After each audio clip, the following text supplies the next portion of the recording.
Hello అండి, నా పేరు Madhuri. Welcome to Suman TV. ఈరోజు మనతో పాటు ఉన్నారు felicity IVF and fertility medical doctor Akhila Reddy గారు. నమస్కారం డాక్టర్ గారు. చాలామంది ఇప్పుడు విమెన్లో చూసుకున్నట్లయితే ఇర్రెగ్యులర్ పీరియడ్స్, పీసీఓడి, పీసీఓఎస్ ఇవన్నీ ఉంటాయి. సో దానికి కూడా ఎఫెక్ట్ ఉంటుందంటారా ప్రెగ్నెన్సీకి? అందరు పీసీఓఎస్ వాళ్ళల్లో న్యాచురల్గా కన్సీవ్ అవ్వడానికి ఎఫెక్ట్ ఉండదు. ఇప్పుడు ఎవరికైతే సైకిల్స్ ఇర్రెగ్యులర్గా అవుతున్నాయి వాళ్ళకి ఆబ్వియస్లీ కొంచెం టైం పడుతుంది. అంటే 2 monthsకి ఒకసారి బ్లీడింగ్ అవుతున్న వాళ్ళు ఉంటారు. వాళ్ళకి ఎగ్ ఏంటి 45 daysకి రిలీజ్ అవుతుంది. ఓకే. సో అది అంటే ఆ ట్రాకింగ్ మెయింటైన్ చేసుకుంటే న్యాచురల్గా అయ్యే ఛాన్సెస్ బెటర్గానే ఉంటాయి. అది కాకుండా పీసీఓఎస్ కూడా 80% of the time it's not genetic. వాళ్ళ అలవాట్లను బట్టి లైక్ సెడెంటరీగా ఉండి ఎక్కువ వెయిట్, బిఎంఐ ఎక్కువగా ఉండి ఓవర్ వెయిట్ ఉన్న వాళ్ళలో పీసీఓ అనేది కామన్గా చూస్తూ ఉంటాం. చాలా మంది ఏమడుగుతారు, వెయిట్ తగ్గమంటే నాకు పీసీఓ ఉంది సో నేను వెయిట్ తగ్గలేను అంటారు. కాదు, నువ్వు వెయిట్ ఎక్కువ ఉన్నావు కాబట్టి నీకు పీసీఓ ఉంది అంటాను నేను. ఓకే, వెయిట్ తగ్గడం ఈజీయే, ఇది మన చేతిలో పని కదా. కొంచెం యాక్టివిటీ ఆర్ డైట్ పరంగా కొన్ని చూసుకుంటే ఆటోమేటిక్గా నువ్వు డిసీజ్ని కూడా కంట్రోల్ చేసుకుంటున్నావు. నేను డిసీజ్ని కంట్రోల్ చేయాలంటే నీకు ప్రెగ్నెన్సీని ఇవ్వలేను. బికాజ్ మేము యూజువలీ పీసీఓకి పెట్టే మెడికేషన్ ఎలా ఉంటుంది అంటే, దాన్ని బాగా ఎక్కువ ఉన్నప్పుడు పీసీఓకి పెట్టే మెడికేషన్లో ప్రెగ్నెన్సీ ప్లాన్ చేసుకోలేరు. ఓకే, బట్ ఇది అందరికీ మళ్ళీ వర్తించదు. కన్ఫ్యూజ్ అవుతూ ఉంటారు, మరి పీసీఓ ఉంది డాక్టర్ నాకు మెడిసిన్ పెట్టారు. డాక్టర్ మీకు పెట్టే medicine to promote pregnancy, not to treat PCOS. Okay okay, ఇప్పుడు పీసీఓ వాళ్ళలో ఎగ్ గ్రోత్ సరిగ్గా అవ్వదు. సో అది నేను మెడిసిన్స్ పెట్టి ఎగ్ గ్రోత్ సరిగ్గా అయ్యేటట్టు చేస్తున్నాను. అక్కడ నేను పీసీఓని ట్రీట్ చేయట్లేదు, నేను ప్రెగ్నెన్సీ రావడానికి హెల్ప్ చేస్తున్నాను. Okay, so there is a difference. Okay, so మీ దగ్గరకు వచ్చిన కపుల్ ఐవీఎఫ్ కావాలనుకుని వస్తూ ఉంటారు చాలా మంది. సో దానికి మీరు మోటివేట్ చేసి మీరు న్యాచురల్గా ట్రై చేయండి అన్న వాళ్ళు ఉంటుంది కదా. సో అలాంటి వాళ్ళు న్యాచురల్గా కన్సీవ్ అయినప్పుడు సో వాళ్ళు మీకు వచ్చి థ్యాంక్స్ చెప్పుకుని వాళ్ళ ఫీలింగ్స్ చెప్తూ ఉంటారు. సో మీరు కూడా వాళ్ళకు ఎగ్జాంపుల్గా ప్రతి ఒక్కరికి కూడా షోకేస్ చేస్తూ ఉంటారు. సో అలాంటి కేసు గురించి ఏదన్నా మాకు కొంచెం చెప్పచ్చు కదా. అలా చాలా ఉన్నాయి యాక్చువల్లీ. అంటే నేను మామూలుగా ఎవరు వచ్చినా డైరెక్ట్గా ఫస్ట్ మంత్ ట్రీట్మెంట్ చేయను. బికాజ్ ఐవీఎఫ్లో కూడా వాళ్ళకున్న న్యూట్రిషన్ డిఫెక్ట్స్ ఏమైనా ఉంటే అది కరెక్ట్ చేసుకోవాలి, లేదంటే నాకు ఎగ్ సరిగ్గా రాదు ఏదైనా ట్రీట్మెంట్ చేస్తే.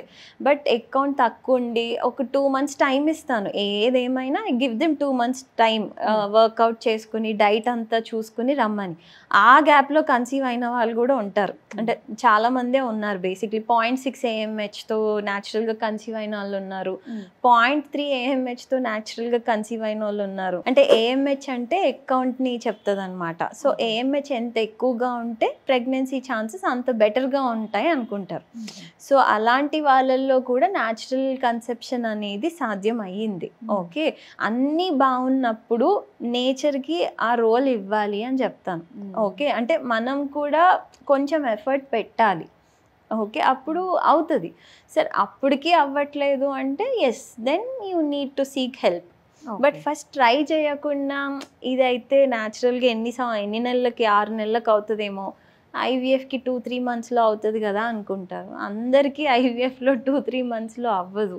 అంటే అదర్ సైడ్ ఆఫ్ స్టోరీస్ కూడా ఉన్నాయి. బట్ మనం పాజిటివే వినాలనుకుంటాం కదా ఎప్పుడు. సో హ్యూమన్ టెండెన్సీస్ లైక్ ఈజీగా అయిపోతుంది, దానికి ఎక్కువ ఇంపార్టెన్స్ ఇస్తాం. బట్ ఈక్వలీ ఇంకొక కపుల్ కూడా ఉన్నారు. ఐవీఎఫ్ చెప్తూనే ఉన్నాను బికాస్ తను చాలా స్ట్రెస్గా ఉండింది and 40 years almost. So 37 years, husband was around 40. చాలా దగ్గర చూపించుకున్నారు, సేమ్ ట్రీట్మెంట్, అదే పీరియడ్ సెకండ్ డే ట్యాబ్లెట్స్ తీసుకోవడం, డాక్టర్ కలవడానికి డేట్స్ చెప్పడం, అదే ట్రీట్మెంట్ ఆల్మోస్ట్ ఒక 6 years తీసుకున్నారు. ఆ తర్వాత ఐయుఐ చేయించుకున్నారు 3 cycles. సో నా దగ్గరికి ఈ ట్రీట్మెంట్స్ అన్నీ అయిపోయి ఒక 5 years తర్వాత వచ్చారు. సో వచ్చినప్పుడు బాగుంది, తన అకౌంట్ బాగుంది. దో షీ వాజ్ 37-38, ఆ అమ్మాయి అకౌంట్ చాలా బాగుండింది.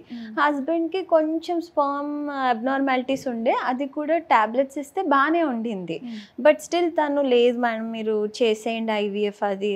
సరే అన్నాను. కాస్టింగ్ విన్నాక అంత పెట్టుకోలేము అన్నారు. సరే మీరు టైం తీసుకోండి, 3 months 4 months టైం తీసుకోండి, బట్ ఆ టైంలో ఈ వర్కౌట్ డైట్ ఇవన్నీ ప్రాపర్గా చూసుకోండి అని చెప్పాను. చెప్పిన 3 monthsకి she conceived naturally. Okay. And అలా ఎలా అయ్యాను అని షీ వాజ్ షాక్డ్ అనమాట. అండ్ కొన్నిసార్లు అంటే న్యాచురల్గా కన్సీవ్ అవ్వలేరేమో అనుకుంటారు, బట్ అయినాక వాళ్ళు ఇది కూడా అనుకుంటారు, అబ్బా డాక్టర్ నాకు IVF చెప్పారు, అనవసరంగా చెప్పినట్టున్నారు, అయిపోయింది కదా అని అనుకునే వాళ్ళు కూడా ఉన్నారు. It's all in there activity and how they maintain their health. Even నా ఫ్రెండ్స్ చాలా మంది ఉన్నారండి. సో ఫస్ట్ అటెంప్ట్లో వాళ్ళు IVFకి వెళ్ళారు. సో సెకండ్ ప్రెగ్నెన్సీ చాలా న్యాచురల్గా వచ్చేసింది. ఇవాళ ఈ మధ్య అంటే దీస్ డేస్ ఇట్లాంటి కేసెస్ చాలానే విన్నాను. ఫస్ట్ ప్రెగ్నెన్సీకి IVFకి వెళ్ళడం, సెకండ్ అసలు ఏ ట్రీట్మెంట్ లేదు, నథింగ్, న్యాచురల్గా అయిన వాళ్ళు ఎంతో మంది ఉంటారు. అసలు ఫస్ట్ది కూడా వాళ్ళకి న్యాచురల్గానే అయ్యేది అనిపిస్తుంది అప్పుడు. బట్ ఆ పేషెన్స్ చెప్పా కదా, మనం ఆ టైం ఇవ్వము. అవ్వట్లేదు ఆ ప్రెషర్, చుట్టుపక్కల ఉన్న వాళ్ళు ప్రెషర్, మళ్ళీ చుట్టుపక్కల వాళ్ళు కూడా ఇప్పుడు వాళ్ళ సపోజ్ ఆఫీస్కి వెళ్తున్నారు, వాళ్ళ ఫ్రెండ్ కన్సీవ్ అవుతుంది ఎక్కడో చూపించుకొని, అక్కడికి వెళ్ళగానే ఆ అమ్మాయి కన్సీవ్ అయ్యి నేను వెళ్తాను అని వచ్చే వాళ్ళు కూడా ఉంటారు. బట్ వాళ్ళ ఫ్రెండ్కి అయినట్టు తనకు అవ్వకపోవచ్చు కొన్నిసార్లు. సో మనం ఎంతసేపు పియర్ ప్రెషర్కి గురయ్యి హేస్టీ డెసిషన్స్ తీసుకుంటారేమో అనిపిస్తుంది. కానీ ఇంత మాట్లాడిన తర్వాత మీ నుంచి ఇంత ఇన్ఫర్మేషన్ చూసిన మన ప్రేక్షకులందరికీ ఎవరైతే ట్రై చేద్దాం అనుకుంటున్నారో, IVFకి వెళ్దాము, ఫెర్టిలిటీ సెంటర్స్కి వెళ్ళిన తర్వాతనే మనం కన్సీవ్ అవ్వాలనుకునే వాళ్ళకి మాత్రం ఇది ఒక గొప్ప ఇన్ఫర్మేషన్ అండి. న్యాచురల్గా ట్రై చేయొచ్చు, just give it A time అని చెప్పేసి వాళ్ళంతటా వాళ్ళకే అనిపిస్తుంది. సో ఇంత చక్కటి ఇన్ఫర్మేషన్, న్యాచురల్గా వెయిట్ చేస్తే న్యాచురల్గా కన్సీవ్ అవ్వచ్చు అన్న మంచి విషయాలు మాతో షేర్ చేసినందుకు thank you so much. Thank you.